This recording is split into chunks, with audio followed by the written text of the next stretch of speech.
비아디의 국내 출시 가격에 대해서 궁금해하는 분들이 상당히 많은 것 같습니다. 그런데 저희가 이번에 비아디 초청으로 중국 본사에서 취재한 내용 몇 가지 그리고 여러 가지 정보가 왔다 갔다 했는데 그 중에 중요한 거 몇 가지를 살펴볼 필요가 있겠더라고요. 당연히 국내 출시 가격에 대한 이야기를 빼놓을 수 없는데 가격과 관련해서는 대부분이 아직 정해진 바 없다라며 보수적인 답변을 내놨습니다. 그런데 그렇다고 해서 아예 힌트가 없었던 건 아닙니다. 아태지역 총괄 이사가 공격적으로 책정하진 않을 것이다 이렇게 단호하게 이야기를 했거든요. 이게 그냥 듣기엔 아니 그러면서 잘 팔리길 바란다고 어쩌라고 이러는 거야? 이런 생각이 들잖아요. 그런데 전반적인 맥락을 이해하면 처음 보는 전략이기도 해서 긴장할 필요가 있겠더라고요. 오늘은 그래서 저희가 살펴본 차 중에 아토3를 특히 주목해야 하는 이유와 더불어서 비아디의 국내 출시 전략이 독특한 이유 그리고 이게 진짜 잘 팔릴 수 있는 건지 이런 얘기들을 해보려 합니다.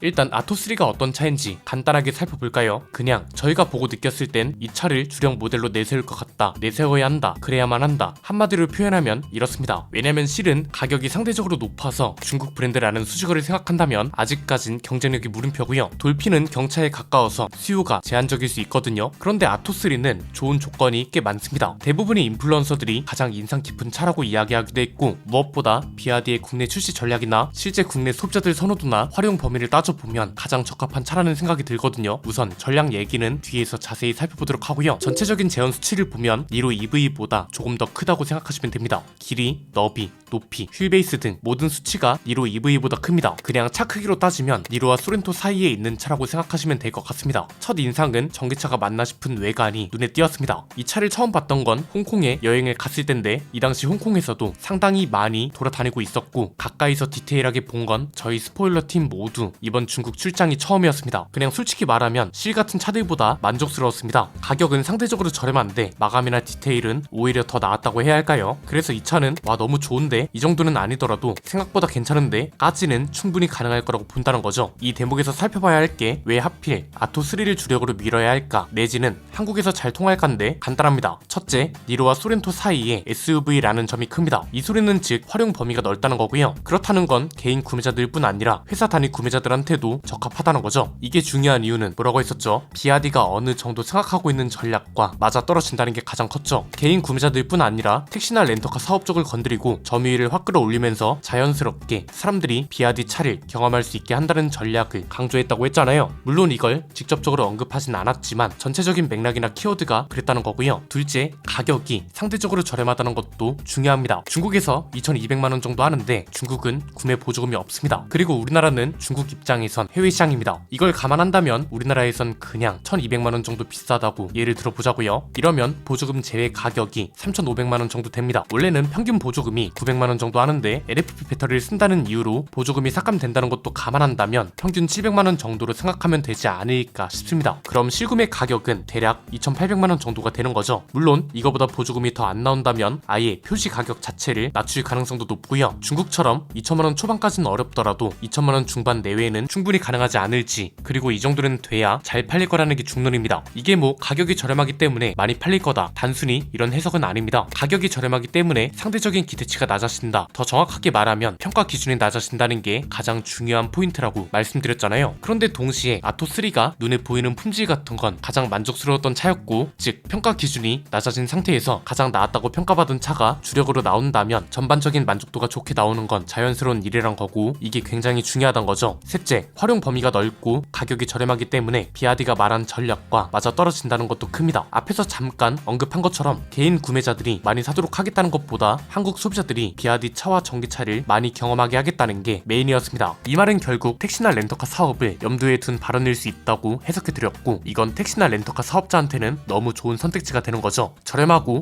SUV라서 활용 범위도 좋고 실용적이기까지 하니까요. 그래서 우리가 이제는 냉정하게 접근을 해야 한다는 겁니다. 유명한 말 있잖아요. 적을 알아야 이긴다고요. 상대의 전략을 아예 모르는 상태보단 어느 정도 알고 있는 상태에서 부딪혀야 그나마 대응이라는 걸 할 수 있다는 거죠. 특히나 현대차그룹은 몰라도 나머지 국내 브랜드들은 무조건 타격이 갈 수밖에 없다고 봅니다. 이유는 너무 간단합니다. 크게 세 가지인데요. 첫 번째는 이전에 들여왔던 중국 브랜드와는 명확하게 구분이 필요하다는 겁니다. 이건 솔직하게 말씀드리고 싶은데요. 동풍 소콘대와 비교하는 건 사실 많이 답답합니다. 애초에 규모가 동풍 소콘하고 비교가 안 될 뿐만 아니라 비아디는 해외 판매량 통계도 주목을 주목을 받고 있습니다. 그리고 좀 더 현실적인 범위에선 가장 결정적인 차이가 딜러사입니다. 이 당시 동풍 소코는 CK 모터스를 통해서 판매됐습니다. 국내 판매, 서비스, 관리 이런 노하우가 전혀 없는 상태였고 당연히 전 시장이나 서비스 센터 운영도 제대로 안 됐습니다. 그런데 비아디는 도이치 모터스, 삼천리 모터스 이렇게 우리나라에서 가장 잘 팔리는 해외 브랜드 전문 딜러사들이 판다는 거잖아요. 이들한테는 차를 얼마나 많이 그리고 얼마나 잘 파느냐가 경쟁력이 있기 때문에 서비스 센터나 전 시장을 어떻게든 살릴 수밖에 없습니다. 즉 기본 인프라는 제대로 구축해서 들여올 거란 거고요. 이미 유럽에서는 그렇게 하고 있고 그래서 유럽 전기차 시장 판매량 5위를 차지한 겁니다. 이건 스텔란티스, 현대차그룹, 르노그룹 그리고 볼보보다도 높은 순위였습니다. 이거랑 이어지는 이야기가 두 번째, 비아디는 대중들이 조금 다르게 인식하고 있다는 겁니다. 이미 여러 번 보여드렸지만 우리나라 소비자들은 중국 브랜드 전기차 구매 의향이 없다고 답한 사람이 91%에 달한다고 했잖아요. 그런데 이걸 보면 어떤가요? 이건 중국 브랜드 전기차에 대한 소비자 인식을 나타낸 건데요. 국내에 진출하게 되면 위협적일 것 같다고 느낀 브랜드 1위가 비아디였습니다. 2위와는 무려 17%포인트 차이를 보였고요. 브랜드 인지율도 가장 높았습니다. 이건 그러니까 중국 브랜드 전기차를 굳이 구매할 것 같진 않은데 막상 출시되면 가장 위협적인 브랜드일 것 같긴 하다. 이 정도로는 생각하고 있다는 거죠. 이거랑 또 연결되는 게 세 번째, 비아디의 출시 전략인 겁니다. 솔직히 중국 브랜드 인식에 대한 돌파구나 전략이 있냐는 질문에 따로 생각해둔 전략은 없다. 가격을 공격적으로 책정하진 않을 것이다. 이런 답변이 나올 거라고 누가 상상했겠어요? 그리고 이것만 들으면 과연 이게 될까? 어쩌려고 이러지? 이런 생각이 들기도 하고요. 그런데 이거랑 더불어서 많은 경험, 그러니까 꼭 개인 소비자들만 염두에 두고 있는 게 아니라는 걸 충분히 암시해주고 있기 때문에 문제란 거죠. 대부분 지적하는 문제가 전시장과 서비스 센터 같은 기본 인프라였는데 이건 이미 해결하고 들어온다는 거잖아요. 배터리 안정성 같은 건 크게 문제가 안 된다는 걸 테슬라가 이미 간접적으로 증명해 준 게 국내에서 가장 많이 팔리고 있는 전기차가 모델 Y입니다. 이렇게 될 수 있었던 이유가 중국산 배터리를 장착하고 중국에서 생산한 덕에 저렴한 가격으로 밀어붙일 수 있었단 말이죠. 아예 테슬라라는 브랜드의 한국 판매량 전체를 견인했을 정도입니다. 가뜩이나 안 팔리는 한국 전기차 시장을 생각하면 굉장히 선방한 겁니다. 물론 야 그건 테슬라니까 사람들이 산 거지 이렇게 말할 수 있습니다. 그런데 이건 개인 구매 고객들만 생각한다면 그런 거고요. 택시 사업자, 렌터카 사업자, 회사 단위 구매자들을 생각한다면 이 의견이 완벽한 반박은 안 될 수도 있다는 거죠. 이렇게 되면 점유율이 높아지는 건 시간 문제고 동시에 비아디 전기차를 경험하는 절대 다수가 생기고 이게 브랜드 경계 심리를 허물어 버리면 이때부터는 속도가 걷잡을 수 없게 된다는 겁니다. 그래서 참 기대 반 걱정 반인 것 같습니다. 가장 기대되는 부분은 오늘 말씀드린 대로 이상적인 방향으로 한국 시장을 공략한다면 한국 전기차 시장도 활성화가 될 수 있을지 동시에 가격 판도 같은 건 어떻게 바뀌게 될지 이런 거고요. 걱정되는 부분은 우리 기업들도 어쨌든 대응을 하긴 해야 할 텐데 현실적으로 본다면 국내 전기차 시장이 현대차 그룹과 비아디 이렇게 양극화되는 건 아닌지 이런 생각도 문득 들었습니다. 현대차도 이미 관련 입장을 발표했고 동시에 괜히 중국 기업들하고 협업하는 건 아닐 테니까요. 여러분 생각은 어떠신가요? 댓글로 자유롭게 남겨주시면 감사드리겠습니다. 오늘 내용은 여기까지입니다. 내용이 유익하셨다면 구독과 좋아요 알림 설정 부탁드립니다. 지금까지 저는 안피디였습니다. 감사합니다.